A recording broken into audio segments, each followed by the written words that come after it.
Hi friends, welcome back to Anu story world. జ్వాలాద్వీపం ధారావాహిక 10వ భాగానికి స్వాగతం. ఇంతవరకు జరిగిన కథలో చిత్రసేనుడు, ఉగ్రాక్షుడు తమ అనుచరులతో కపిలపురం కోటను వశపరుచుకుని చీకటి కొట్లో బంధించబడి ఉన్న కపిలపురం రాజు వీరసింహుణ్ణి బంధవిముక్తుని చేశారు. ద్రోహి నాగవర్మ ఎక్కడా అని వీరసింహుడు తన కుమార్తె కాంతిమతిని ప్రశ్నించాడు. అతన్ని పట్టుకునేందుకు తన సేనానాయకుడిని పంపినట్టు చిత్రసేనుడు ఆయనతో చెప్పాడు.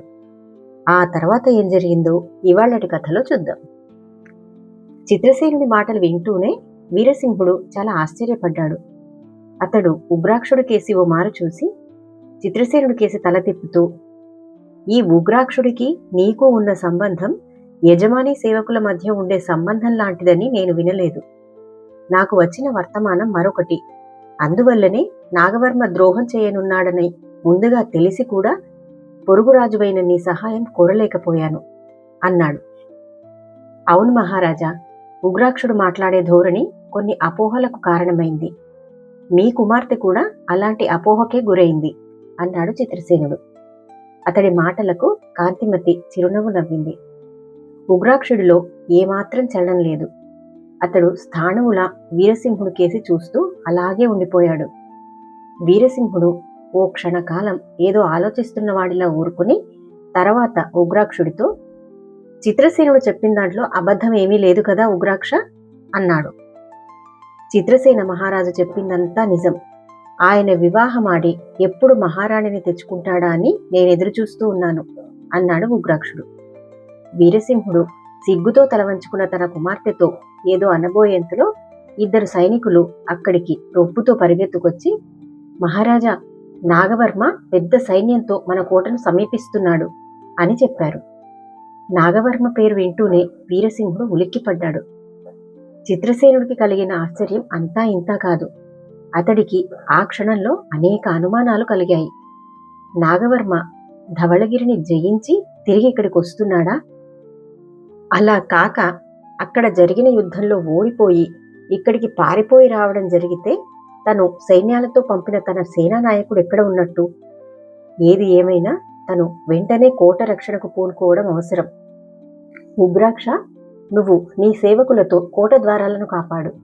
బురుజుల మీద రక్షణకు కొంతమంది విలుకాళ్లను ఉంచడం మంచిది అన్నట్టు అమరపాలుడెక్కడా అని అడిగాడు చిత్రసేనుడు.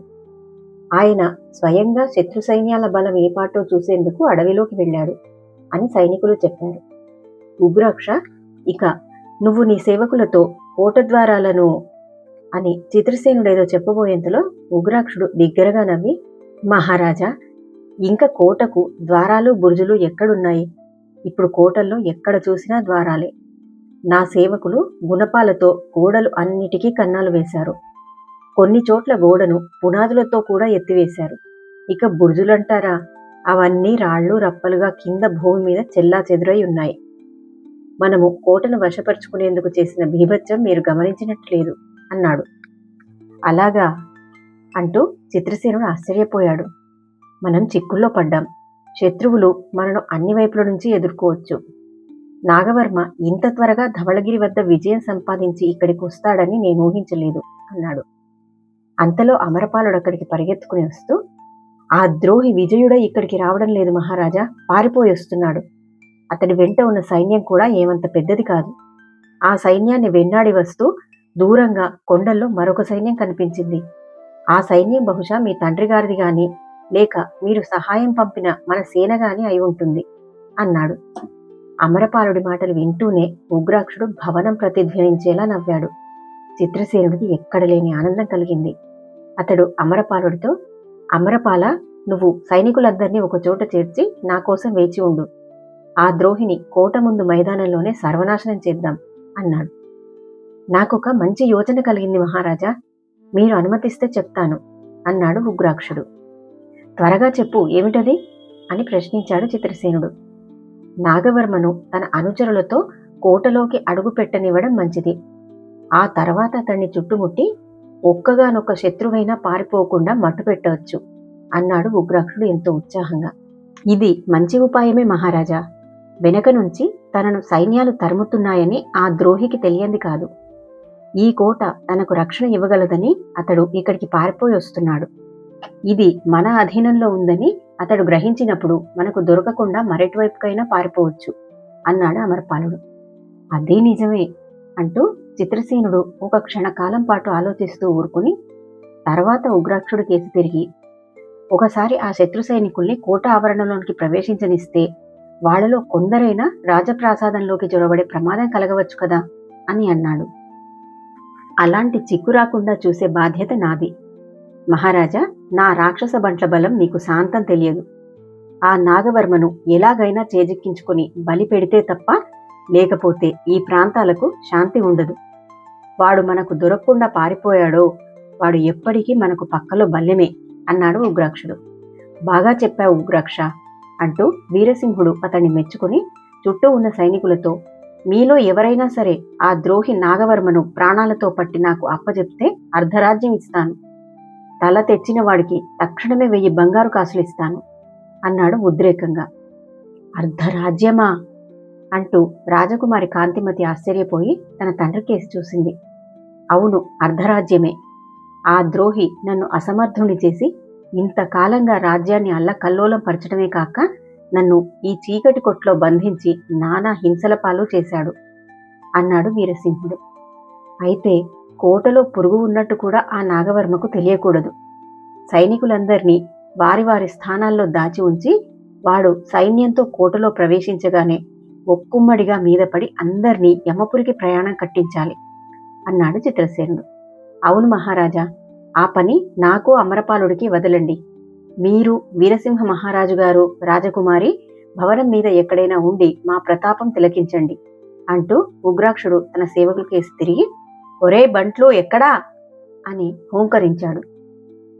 అమరపాలుడు ఉగ్రాక్షుడి నాయకత్వంలో సైనికులు రాక్షసులు కోట లోపలి భవనాల వెనుక చెట్ల వెనుక దాగి ఉండే ప్రయత్నాలు చేస్తూ ఉండగా కోట సమీపంలోని అడవిని చేరిన నాగవర్మ గుర్రం మీద లేచి నిలబడి కోట బురుజులకేసి చూస్తూ, కరవీర, మనం ఊహించిందే నిజమైంది. శత్రువులు కోట మీద పడి నానా బీభత్సం చేసి ఎటో వెళ్ళిపోయారు అంటున్నాడు.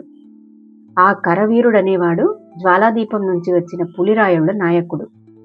నాగవర్మ వెంట కొందరు అనుచరులతో ధవళగిరి మీదికి దాడికి వెళ్లి అక్కడ చిత్రసేనుడు తండ్రి అయిన తారకేశ్వర మహారాజు వల్ల చావు దెబ్బలు తిని కపిలపురం కోటకు పారిపోయి వస్తున్నాడు. అవును మహారాజా, మీరు చెప్పింది నిజం. శత్రువులు కోటలో ఉన్న మన భటులను ఓడించి దాన్ని ఆక్రమించుకున్నట్టు తెలుస్తూనే ఉంది. కానీ ఇప్పుడు ఎక్కడా ఒక్క శత్రు సైనికుడైనా ఉన్నట్టు లేదు. కోటలో ఉన్నదంతా దోచుకుని వాళ్ళు తిరిగి చిత్రసేనుడి రాజధానికి వెళ్ళి ఉంటారు. నాకు కలిగే ఆశ్చర్యమల్లా నా అనుచరులు, ఆ 2 భయంకర పక్షులు ఏమయ్యాయా అని అన్నాడు కరవీరుడు. నేను పడే ఆశ్చర్యం అది కాదు. కోటలోని చీకటి గదిలో బంధించబడిన ముసలిరాజు వీరసింహుడు ప్రాణాలతో శత్రువులకు చిక్కాడేమో అని. అలా గనక జరిగితే మనకు ముందు ముందు చాలా ప్రమాదం కూడా. ఏది ఏమైనా మనం కోటలో ప్రవేశించి తారకేశ్వరుడి సైన్యాలు వచ్చే లోపల రక్షణలను బలపరుచుకోవడం క్షేమం. కోటగోడల్ని రక్షణగా పెట్టుకుని మనం శత్రువులను ఎంతకాలమైనా ఎదురించి నిలబడవచ్చు అన్నాడు నాగవర్మ. ఆ తర్వాత నాగవర్మ, కరవీరుడు తమ తమ అనుచరులకు హెచ్చరికలు జారీ చేశారు. మనను వెనుక నుంచి శత్రువులు తరుముకు వస్తున్నారు. అసంఖ్యాకులైన వాళ్ల చేతిలో పడి చావకుండా తప్పించుకోవాలంటే మనకు కపిలపురం కోట ఒక్కటే రక్షణ ఇవ్వగలదు. కదలండి అంటూ నాగవర్మ కేకలు పెట్టాడు. నాగవర్మ, కరవీరుడు గుర్రాల మీద ముందు బయలుదేరారు. వారికి వెనకగా కాల్బటులు, వాళ్ల వెనుక మరికొందరు గుర్రపు రౌతులు కదిలారు. ఓ పావు గంట గడిచేసరికి అందరూ కోటగోడల ముందున్న మైదానం చేరారు. నాగవర్మ, కరవీరుడు సైన్యాలను ఆగమని హెచ్చరించి కూలిపోయిన కోట ముఖద్వారాల దగ్గరకు వెళ్లి లోపలికి తొంగి చూశారు. లోపలంతా నిశ్శబ్దం.